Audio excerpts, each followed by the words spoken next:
उत्तर प्रदेश में लगातार दूसरी बार मुख्यमंत्री पद की शपथ लेते ही योगी आदित्यनाथ ने अपने दूसरे कार्यकाल के पहले दिन कैबिनेट बैठक में बड़ा निर्णय लिया। कोरोना काल के दौरान शुरू की गई मुफ्त राशन योजना को 3 महीने के लिए और आगे बढ़ा दिया गया है। इससे पहले इस योजना को मार्च 2022 तक जारी रहना था। मुख्यमंत्री ने कहा कि देश के 80 करोड़ और प्रदेश के 15 करोड़ गरीबों को इस योजना का लाभ मिल रहा है। हमारी पहली कैबिनेट बैठक में इस योजना को 3 महीने आगे और बढ़ाने का निर्णय लिया गया है। इस योजना के तहत गरीबों को खाद्यान्न के साथ दाल, नमक, चीनी और तेल भी दिया जाएगा।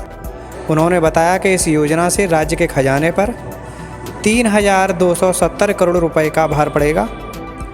इस निर्णय के बाद राज्य के 15 करोड़ लोगों को अगले 3 महीने तक प्रधानमंत्री अन्न योजना के अंतर्गत लाभ मिलता रहेगा। नवगठित सरकार का मंत्रिमंडल का आज पहला निर्णय है। यह निर्णय उत्तर प्रदेश के 15 करोड़ जनता जनार्दन को समर्पित है। कोरोना कालखंड में आदरणीय प्रधानमंत्री जी ने देश के हर नागरिक के लिए एक संबल प्रदान करते हुए प्रधानमंत्री अन्न योजना प्रारंभ की थी। इस योजना के अंतर्गत देश के 80 करोड़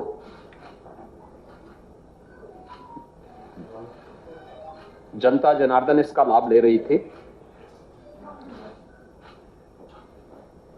और अप्रैल 2020 से लेकर के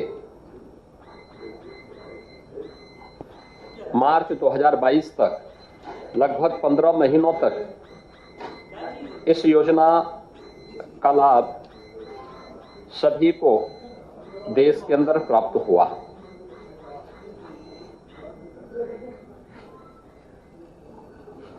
उत्तर प्रदेश के अंदर 15 करोड़ लोगों को इसका लाभ प्राप्त होता था। उत्तर प्रदेश सरकार ने भी उत्तर प्रदेश के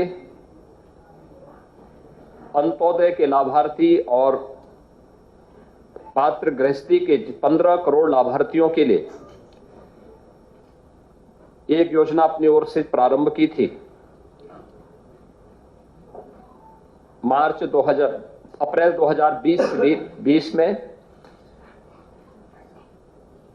3 महीनों के लिए उस समय हम लोगों ने इसको लागू किया था और 2021 में पहले 3 माह मई, जून, जुलाई 21 में भी हम लोगों ने 3 माह तक इस योजना को प्रदेश के अंदर राज्य सरकार के स्तर पर प्रारंभ किया था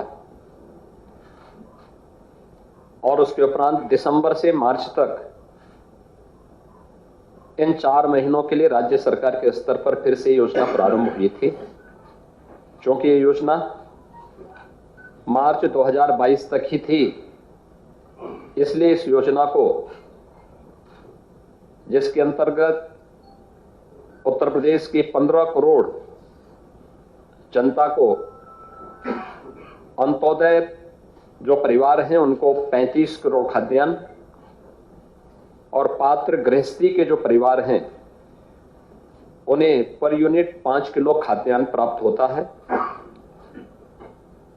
राज्य शासन ने इसके साथ ही प्रत्येक परिवार को 1 किलो दाल, 1 किलो रिफाइंड तेल, 1 किलो आयोडाइज्ड नमक यह भी अतिरिक्त उपलब्ध करवाया था और इसके साथ ही अंत्योदय परिवारों को 1 किलो चीनी भी राज्य शासन ने अपने स्तर पर प्रदान किया था। यह योजना चूंकि मार्च 2022 तक ही थी, आज मंत्रिमंडल ने निर्णय लिया है कि अगले 3 महीनों के लिए इस योजना को प्रदेश के सभी 15 करोड़ लोगों के लिए फिर से हम लोग लागू करेंगे। प्रेस वार्ता में मुख्यमंत्री योगी आदित्यनाथ के अलावा उप मुख्यमंत्री केशव प्रसाद मौर्य, ब्रजेश पाठक, कैबिनेट मंत्री स्वतंत्र देव सिंह मौजूद थे। मुख्यमंत्री योगी आदित्यनाथ ने शुक्रवार को 52 कैबिनेट मंत्रियों के साथ शपथ ली थी। यूपी चुनाव में भाजपा को प्रचंड बहुमत प्राप्त हुआ है। इस चुनाव में जीत का एक बड़ा कारण मुफ्त राशन योजना को बताया जा रहा है, जिसे ध्यान में रखते हुए सरकार इस योजना को जारी रखने के पक्ष में है। प्रदेश सरकार अब 2024 के लोकसभा चुनाव को ध्यान में रखकर कार्य कर रही है। उम्मीद जताई जा रही है कि ये योजना 2024 के चुनाव तक जारी रहेगी। प्रदेश में कचरा उठाने वाले लोगों और बेघरों के भी राशन कार्ड बनेंगे। इसके लिए वेब पोर्टल पर पंजीकरण की व्यवस्था की गई है। अपर आयुक्त खाद्य अनिल कुमार दुबे ने बताया कि ऐसे व्यक्ति जिन्हें समुचित पहचान पत्र के अभाव में राशन कार्ड उपलब्ध नहीं होते हैं, वे खाद्यान्न वितरण की महत्वपूर्ण योजना से वंचित हो जाते हैं। उनको राशन कार्ड उपलब्ध कराने की व्यवस्था की गई है। इसलिए वह राजपत्र अधिकारी या तहसीलदार, मान्यता प्राप्त आश्रय गृहों या अनाथालयों के अध्यक्ष, ग्राम पंचायत के प्रमुख अथवा मुखिया या उसके समकक्ष अधिकारी द्वारा जारी फोटोयुक्त प्रमाण पत्र भी पहचान पत्र के रूप में मान्य होंगे।